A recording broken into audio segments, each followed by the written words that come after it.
get going on today's edition of the Cowboys Report, we are trying to do something that I don't think has been done since we launched the other NFC East channels here at Chat Sports. That is to have the Cowboys Report have more comments this month than the other three channels combined. We're not that far behind, but we need your help to pull off that Herculean effort. So spam DC4L in the comment section of today's video.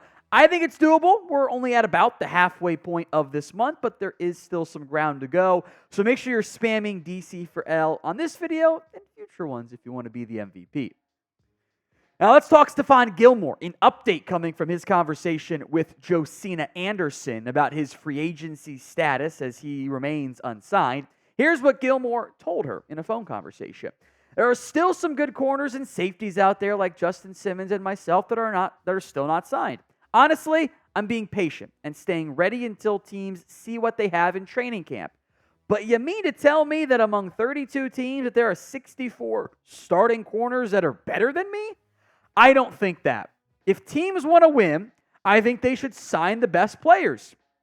I know I'm still a starter in this league, but the season doesn't start until September. So we have a while, and I started games last year. I think there are three main takeaways from what Gilmore said. Two of them I think are very obvious. Number one, he wants to start. He ain't going to go be a backup. It's very clear. He's willing to wait. He said that. Teams see, there's an injury. Our young guy isn't as good. And I think what ties into that, he wants the money. I don't think he'd sign for 1 year, $1 million. I think he wants to be paid what a starting cornerback is worth. And I totally understand all of that. Because I do think Gilmore is a top 64 corner in the NFL. PFF, if you like their grading system, had him as the 47th best corner in football. Sports Info Solutions, if you use their points scored metric, he was 26th in the NFL last year. Now, the flip side here is NFL, as much as it claims to be a meritocracy, is not. It's not how it works. Gilmore, I do think, played well last year. He's getting up there in age. And NFL teams don't just always sign the best player, right? Sometimes they do want to go with the younger guy because they want to develop him. You take out the teams that aren't going to win games this year, well, that 64 cornerback group drops down to, 40. And, all of a sudden, you're only probably losing a handful of corners there. They might want to go with the young guy. They might not want to spend a certain amount of money on their number 2 corner. And you can see how the market begins to dry up there. I do have doubts about a Gilmore Cowboys reunion. I would lean towards it being unlikely at this time, just because I think if it were likely, it probably would have already happened. Now, we'll go more in depth on this here in a little bit, but would you bring back Stephon Gilmore? Y for yes, N for no. It is the pinned comment on today's video. So if the ad comes on the YouTube side, just fine. Take advantage of it. Y or N at that pinned comment. Look, I will say, as long as Gilmore is unsigned, there's a chance. There is a chance a team has interest in him and brings him into the organization, or the Cowboys, I should say, and bring him back. And I do think the health of Trayvon Diggs could play a role here. Now, I don't know if Gilmore wants to be a stopgap option. That might kind of defeat his whole purpose. But if Diggs needs time, more than maybe a week or two on the PUP list at training camp, well, then you do need another corner, unless you think Kalen Carson is ready to start day one, or Nashawn Wright's going to not end up being a bust, or Eric Scott ends up being a piece, whatever, or Garyon Conley recaptures his form, etc. So I do think that if Diggs is slower to recover, which I don't think is what's going on, but we won't really know until camp, I think, because it's like the Cowboys are leaking a bunch of information on that at the time. I think that Week 1, Diggs, Brandon Lewis are going to be healthy, and I think the Cowboys want to make those 3 guys their guys. Make sure you don't miss out on any Cowboys news here at the Cowboys Report. If Gilmore signs, wherever he signs, we'll at least update you guys on that. Hit that sub button, youtube.com/CowboysTV. Don't shoot the messenger here. We talk about what people talk about on the Cowboys Report. And the Sports Illustrated headline this morning, or I guess afternoon, was, could the Cowboys trade for Brandon Aiyuk? We all know the answer here, right? It's a no. It's a big fat no. It's not going to happen. I actually was a little bit surprised to see both Sports Illustrated and Cowboys Wire explore that. I thought the Cowboys Wire one was a better angle of it that we'll come back to here in a second. But you already have issues paying CeeDee Lamb allegedly at minimum $32 million per year. You already don't want to pay that. So now what you're going to do is do an A.J. Brown type package to trade for Brandon Aiyuk, a first and a third, when you don't know what your quarterback situation is going to be next year, and you're going to pay $30 million per year to Aiyuk, and then pay, let's just say, $33 to CeeDee Lamb? No! That is not how the Cowboys operate. They haven't operated like that since the 90s. It's not how they do business anymore. And frankly, it's also not how they should operate. I'm a huge Brandon Aiyuk fan. I don't think they should even consider trading a first-round pick for him. It doesn't make any organizational roster-building sense. And on the more Cowboys Wire note, no. A Lamb for Aiyuk swap doesn't interest me. I don't think it makes sense. I'm a huge Aiyuk fan, but CeeDee Lamb is better. He is a better wide receiver. So saving $2 million to get worse? No. Give me my top 5 wide receiver as opposed to my top 10 NFL wide receiver. And one, by the way, who I know for a fact works with Dak Prescott. It's not Madden where it's just overalls. Chemistry matters, and the Dak Lamb chemistry clearly works. Now, we'll go more in depth on Lamb here with the ESPN wide receiver rankings list that has come out.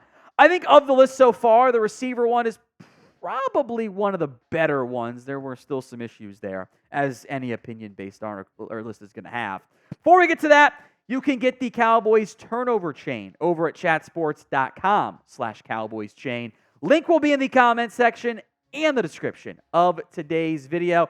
I've got the silver chain link one. The one that's available is the navy one. Not on sale right now, but just bookmark it because it goes on sale just a couple times each week. Link will be in the comments and the description of today's show. It's chatsports.com/Cowboys chain.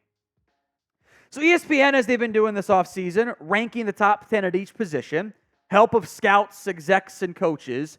Lamb was number 4 overall on this list. He was up from number 10 last season. So a sizable jump, which it was fair because he was one of the most productive receivers in the NFL. He was as high as number 3 and also as low as number 10. Now, I sometimes people don't like, oh, you shouldn't argue for people to get fired, Tom. No. Whoever ranks CeeDee Lamb 10th does not know football, and they should absolutely be fired. Zero logical explanation to rank him 10th. Frankly, I believe it was Stephen Jones. I believe Stephen Jones ranked CeeDee Lamb 10th in that list because he's trying to drive down the price. He's trying to say, oh, well, you're ranked behind A.J. Brown. We can't pay you more than A.J. Brown. I am convinced of that. In fact, I would argue that is the only logical explanation out there. This is the ESPN top 10 list. Lamb is behind only Justin Jefferson, Tyreek Hill, Jamar Chase. He's ahead of Devontae Adams. I think, by the way, that top 5, Jefferson, Hill, Chase, Lamb, Adams, I think we can argue who's 1 to 5. I think that actually is the right top 5. You know, maybe you want to move players around, whatever. That's fine. I think that is the proper top 5 there. A.J. Brown is 6. Amon-Ra St. Brown is 7. Mike Evans, 8. I'll be honest, I think Stephon Diggs is too high. The Bills phased him out of the offense last year, and they were better once they did that. He was not nearly as impactful after the OC change. My hot take is I think Nico Collins is better. That's my hot take right now. I would have put Cooper Kupp there instead of Diggs. I would have gone that route. I think Aiyuk should be at least 8, by the way, if not 7. I'm a huge fan of Ayuk's game. I think he's really good, but I think that the top 5 is pretty good there. So where do you rank CeeDee Lamb among NFL wide receivers? It should be at least top 5. I think you're stretching to not put him in the top 5 there. Where do you rank him, though? Sound off for me in the comments section of today's show. Again, I think we can argue that the top 5 guys. I think it is the right top 5 guys on that list. And when we're putting Lamb in the top 5 wide receiver category, I think we need to acknowledge how special he is as a football player. You don't just, look, when it comes to the first round picks, you can find good receivers. You can find very good receivers. You don't just find a top 5 receiver spending the 17th overall pick in most cases. We are in a unique era of receiver impact in football and developing guys quicker than they used to. I mean, Jefferson, Chase, and Lamb are all on their first contracts and or just got extended. That's actually kind of rare to have, plus the Sun God, plus Aiyuk. So you're in a great era, but you're also more likely to end up with a Jerry Jeudy caliber receiver than a Lamb one. He's not easily replaceable. For the way this offense works and the Cowboys and CeeDee Lamb, it's like having gas. Gas prices are expensive.